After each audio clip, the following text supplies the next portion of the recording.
जिले के 50 सेंटरों पर आज इंटर की परीक्षा की प्रथम पाली की शुरुआत सुबह 9:30 से हो गई। सभी परीक्षार्थी गाइडलाइन के हिसाब से परीक्षा सेंटरों पर पहुंचने लगे। इस दौरान पुलिस प्रशासन द्वारा सुरक्षा के पुख्ता इंतजाम किया गया था। जिले में बने आदर्श केंद्रों पर छात्रों के लिए विशेष व्यवस्था की गई थी। इस दौरान मिर्जानहाट स्थित आदर्श बालिका केंद्र पर सभी परीक्षार्थियों का चंदन से तिलक लगाकर स्वागत किया गया। परीक्षार्थियों में काफी उत्साह भी दिख रहा था। भागलपुर के शारदा झुंझुनवाला महिला कॉलेज में भी परीक्षार्थियों के लिए विशेष व्यवस्था की गई थी। कॉलेज के प्रिंसिपल द्वारा आने वाले परीक्षार्थियों को कलम देकर उनका स्वागत किया गया। कदाचार मुक्त व शांतिपूर्ण वातावरण में परीक्षा संपन्न कराने के लिए पुलिस प्रशासन की तरफ से तैयारी पूरी कर ली गई थी। जिले में कुल 275 पुलिसकर्मी व 60 पुलिस के वरीय अधिकारी सक्रिय रहकर बिना किसी रुकावट के परीक्षा संपन्न कराने में लगे हुए थे।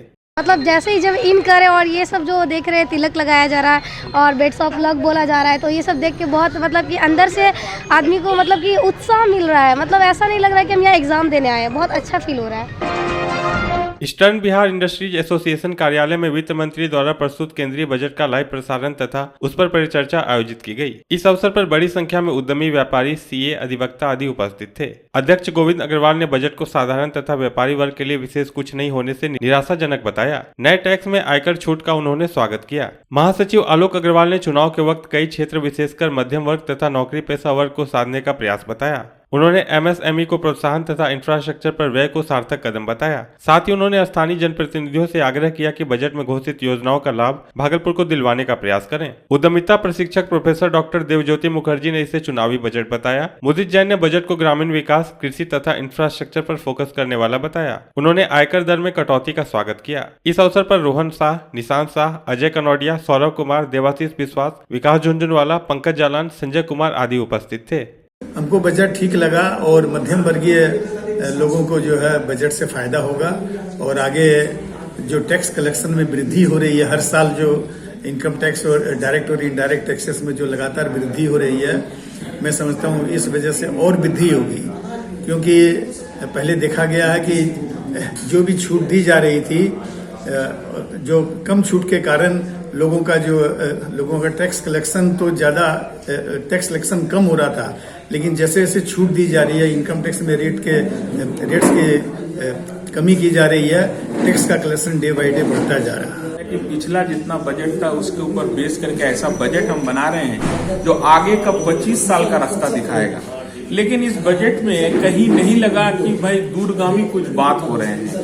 ये सबको खुश करने के लिए थोड़ा कुछ दे दिया गया, लेकिन कुछ रोडवेज ऐसा नहीं लगा। उससे भी बड़ा बात क्या है कि पिछला साल का जितना भी बजट हुआ, आप पिछला 3 budget FPO farmer producer organisation, किसान का ये हालत सुधरेगा, अभी एफपीओ का आपने नाम तक नहीं लिया। और आज फिर आप एक बात कर रहे हैं कि भाई हम महिला 81 लाख महिला ग्रुप को लेके हम फिर एक ऑर्गेनाइजेशन तैयार करेंगे और उसका मार्केटिंग करेंगे।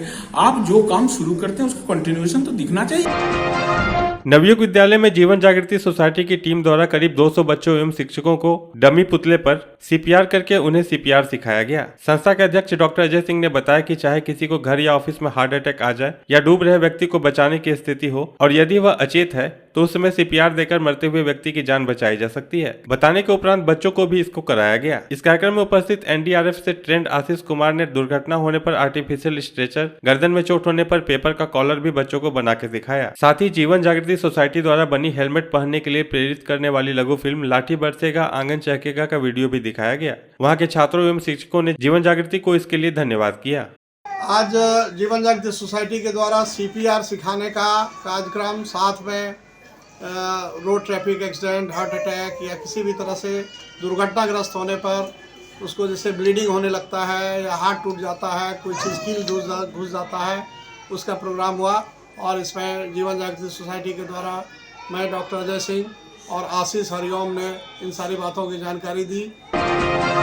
केंद्रीय वित्त मंत्री निर्मला सीतारमण ने देश का 75वां बजट संसद में पेश किया। इस दौरान राजनीतिक गलियारों से अलग अलग प्रतिक्रिया आ रही है। कांग्रेस विधानमंडल दल के नेता व भागलपुर विधायक अजीत शर्मा ने इसे लोगों को सपना दिखाने वाला बजट करार देते हुए इसे देश और बिहार के लिए निराशाजनक करार दिया। उन्होंने कहा कि इस बजट में बिहार की उपेक्षा की गई है। बिहार को विशेष राज्य का दर्जा मिलना था, वह भी नहीं मिला। न ही आम लोगों के लिए किसी तरह के फायदे की बात सामने आ रही है। यह सिर्फ और सिर्फ व्यक्तिगत स्वार्थ वाला बजट पेश किया गया है। आम जनता सब कुछ समझ रही है। बजट पूरे देश की उपेक्षित रखा गया, मेरा निराशाजनक है। वही 2014 वाला किस्सा है कि 2 करोड़ युवकों को रोजगार प्रत्येक वर्ष रोज देंगे। आदरणीय मनमोहन सिंह को महंगाई का मौसम नहीं आता है। आप बताइए इस बजट में महंगाई और रोजगार को लेके क्या है इशूज है? कुछ भी नहीं है। और खास करके बिहार की तो उपेक्षा भी है। बिहार को तो ठगे गए हैं। विशेष राज्य का दर्जा का डिमांड कब से हो रहा है? कुछ नहीं करते। बिहार एक राज्य गरीब राज्य है। आप बताइए कि क्या है इसमें?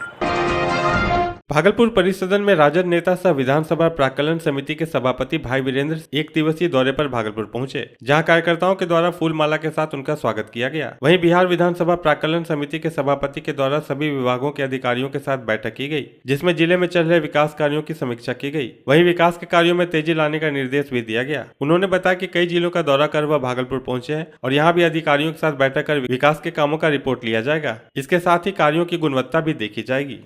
जिलों का दौरा शुरू किए हैं बिहार शरीफ से, नालंदा से, नवादा, जमुई और उसके बाद बांका और आज भागलपुर आए हैं। कल मुंगेर जाएंगे और ऐसे होते हुए लखीसराय होते हुए शेखपुरा होते हुए फिर पटना लौट जाएंगे।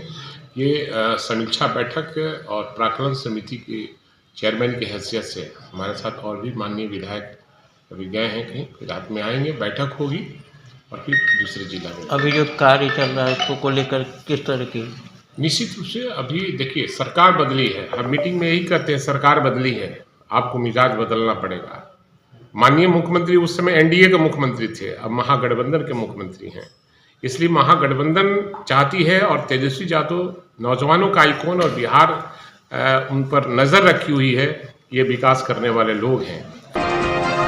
स्थानीय होटल में रिलायंस निप्पॉन लाइफ इंश्योरेंस के द्वारा इंश्योरेंस में बेहतर प्रदर्शन करने वाली श्रीमती मंजू देवी को एमडीआरटी सम्मान से सम्मानित किया गया। कार्यक्रम के दौरान रीजनल मैनेजर नीतीश जायसवाल और ब्रांच मैनेजरों के द्वारा प्रशस्ति पत्र के साथ मोमेंटो दिया गया। वहीं कंपनी में आगे अच्छा काम करने को लेकर अन्य एजेंटों को भी प्रोत्साहित किया गया। सम्मान समारोह के दौरान रीजनल हेड के द्वारा लोगों को इसी तरह से काम करने की प्रेरणा दी गई और सभी से कहा गया कि जो बेहतर काम करेंगे उनको इसी तरह से कंपनी के द्वारा सम्मान दिया जाएगा। कार्यक्रम के दौरान regional manager, branch manager, assistant branch manager सहित दर्जनों कंपनी के अधिकारी व मेंबर मौजूद थे। लाइफ इंश्योरेंस कंपनी भागलपुर में समारोह कर रही है। ये समारोह का सर्वप्रथम उद्देश्य था एमडीआरटी फेलिसिटेशन। एमडीआरटी जो होता है वो रिलायंस या कोई भी बीमा कंपनी का अव्वल अवधा माना जाता है। अगर बीमा का कोई भी व्यापार करता है उसमें एमडीआरटी सबसे टॉप पोजीशन पर माना जाता है और ये सिर्फ नेशनल लेवल पर नहीं रहता, इंटरनेशनल लेवल पर रिकॉग्नाइज करता है। और इसी मीटिंग को हमारे भागलपुर के श्रीमती मंजू रानी जी ने क्वालिफाई किया एमडीआरटी को। आज उनको हम लोग सम्मानित कर रहे हैं इस समारोह में। राज्य सरकार बच्चों को स्कूल भेजने के लिए कई तरह के कार्यक्रम चला रही है। वही अब बच्चों की मां भी अपने बच्चों के एडमिशन के लिए रतजगा कर रही हैं कि उनके बच्चे का एडमिशन हो जाए और उनका बच्चा भी पढ़ लिख कर बड़ा आदमी बन सके। समाहरणालय गेट के सामने स्थित बजरंगबली मंदिर के सामने दर्जनों महिलाएं बैठी हुई दिखी। दरअसल अम्बेडकर विद्यालय में एडमिशन के लिए कल्याण विभाग में सुबह 6 बजे से फॉर्म भरा जाना है, जिसको लेकर महिलाएं यहाँ रतजगा कर पहले लाइन लगकर फॉर्म भरने के लिए बैठी हुई है। महिलाओं ने खाना भी नहीं खाया है क्योंकि इन्हें बाथरूम न लगे, क्योंकि यहाँ पर बाथरूम की भी व्यवस्था नहीं है। और माँ अपने बच्चों के दाखिले को लेकर तपस्या कर रही है कि एडमिशन हो जाने पर उनका बच्चा भी बड़ा आदमी बन सके। अम्बेडकर हरिजन स्कूल यहाँ बैठे हुए हैं। यहाँ कल्याण विभाग में आवेदन गिराएंगे सुबह 6 बजे। रात भर यहाँ रहना पड़ेगा। काहे के लिए कि बहुत दूर घर है यहाँ पे, फिर कैसे आएंगे रात में? तो एक दिन पहले आके रहते हैं, कल सुबह गिराएंगे आवेदन। और व्यवस्था खाना पीना बाथरूम कुछ नहीं है व्यवस्था हम सबको। कखनी है लोग? सुबह आए हैं कहाँ से? साकुन से।